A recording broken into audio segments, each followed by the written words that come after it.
Hello and welcome back to the Rainbow Library. Today I am bringing you my weekly reads for the week of May 27th, 2022. So I've got 3 graphic novels that I'm going to talk about first that I've read, and I've already returned them to the library, so I don't have copies here in front of me to show you.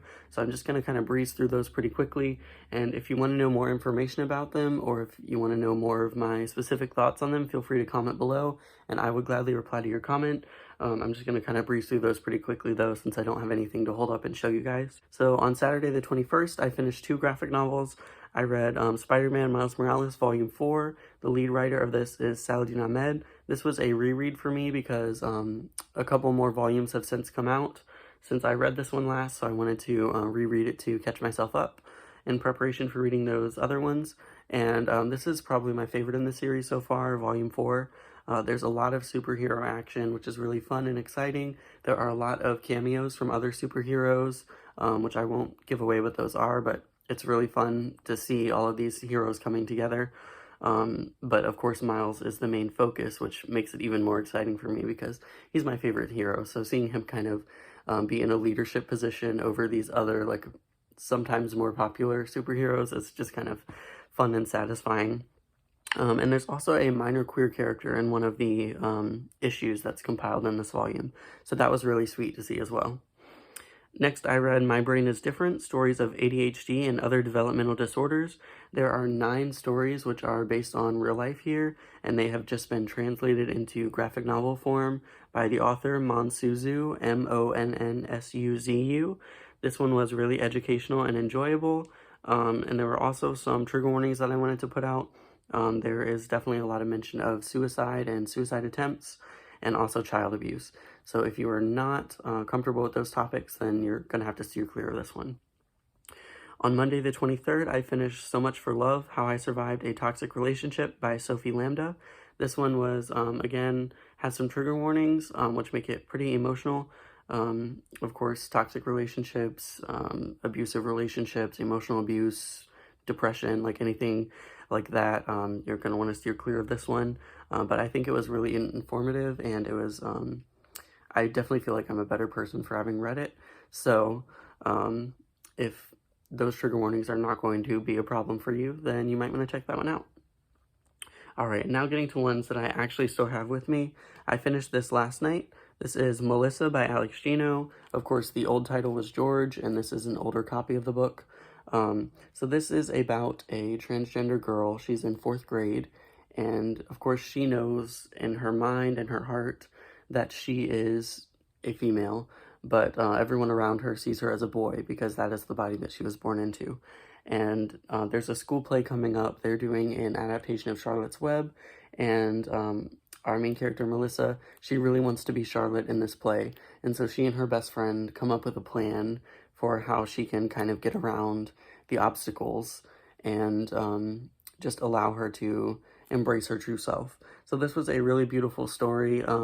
There were some moments that were a little bit heavy emotionally. There's some bullying in here. There's also a few moments where it's not clear, like, if people around Melissa are going to support her true identity. So that's a little bit emotionally heavy, but ultimately it is definitely a trans-affirming story, and there are a lot of wholesome moments as well, which are really sweet to read, especially with Melissa's older brother, Scott, and also Melissa's best friend, Kelly. So that was really nice. This is a really beautiful story, and of course it's coming under fire. It has been since it first came out because with the content being LGBTQ related, people take issue with that. And so I definitely want to put out a call. If you haven't read this already, I think you should. You should definitely support the author, support the book, and recommend it to people in your life because it's a really beautiful story, and we kind of need to push back against those challenges that are happening. And then this one I am actually almost done with. I'll probably finish it today, more than likely. This is Miles Morales Spider-Man Volume 5, and again, the lead writer of this series is Saladin Ahmed, and I'm really enjoying this volume. Not quite as much as Volume 4, but it's still really good. I love the Miles Morales character, and I really like Saladin Ahmed's writing. So yeah, I'll just show you a little sneak peek of the art here. Yeah. So I think the art style is really beautiful, though of course they have a huge team of artists, so every issue is kind of like a little bit different. But yeah, I really recommend this series if you like the Miles Morales character or if you like Spider-Man. So now on to the two that I'm currently reading. First we have By Book or by Crook, and this is by Eva Gates. This is the first in a cozy mystery series. That series is the Lighthouse Library Mystery series. And this is about a librarian who she moves to the Outer Banks. Her name is Lucy, and she takes a job at this library which is housed in a lighthouse. And of course, there's a murder that happens, and so she kind of ends up inadvertently being the one who is taking charge of solving it. So I'm about 50 pages into this, and I'm really, really enjoying it so far. I could definitely see this becoming one of my favorite series.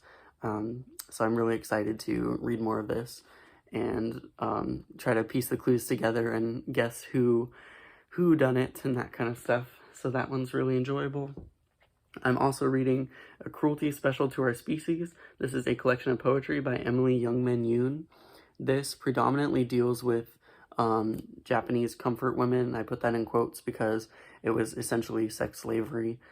So it's very emotionally heavy. There's definitely some trigger warnings there if that's something that you're not comfortable reading about. But for me personally, I found these poems to be really powerful. And not that I'm enjoying myself reading these, but it's definitely a worthwhile experience.